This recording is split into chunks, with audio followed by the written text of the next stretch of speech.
Merci, Monsieur le Président. Monsieur le ministre, franchement, lorsqu'on a dit qu'il y a un énorme gisement de gaz entre la Mauritanie et le Sénégal, j'avais dit Bonembadi.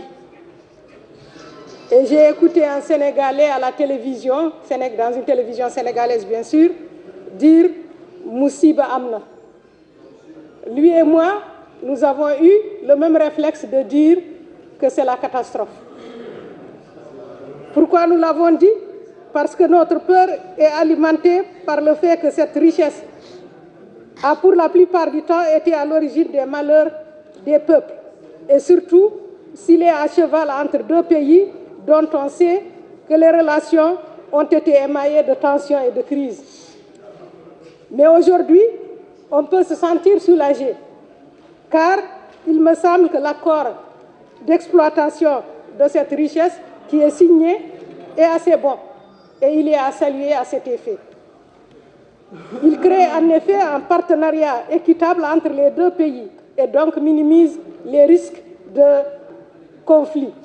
Bien sûr, cela dépendra du fait que son application ne soit pas perturbée, parce qu'il suffit de chercher une crise pour des raisons inavouées pour la provoquer.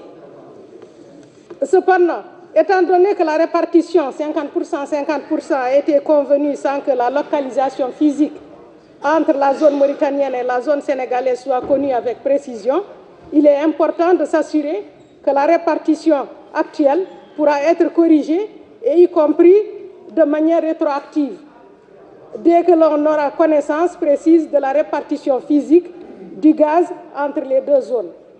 Cela ressort peut-être dans le rapport, mais il est fort souhaitable que les deux gouvernements qui seront issus des élections au Sénégal, aux prochaines élections au Sénégal, mais aussi chez nous, agissent dans ce sens. Maintenant, Monsieur le ministre, il me semble qu'il y a une autre question importante qui doit nous préoccuper au plus haut point. C'est en fait la répartition des revenus entre nous et les compagnies gazières. Pouvez-vous nous édifier sur la clé de répartition et sur son équité? Pouvez-vous nous assurer que des dispositions ont été prises pour procéder périodiquement à des vérifications efficaces par notre pays de l'assiette sur laquelle s'applique cette clé de répartition?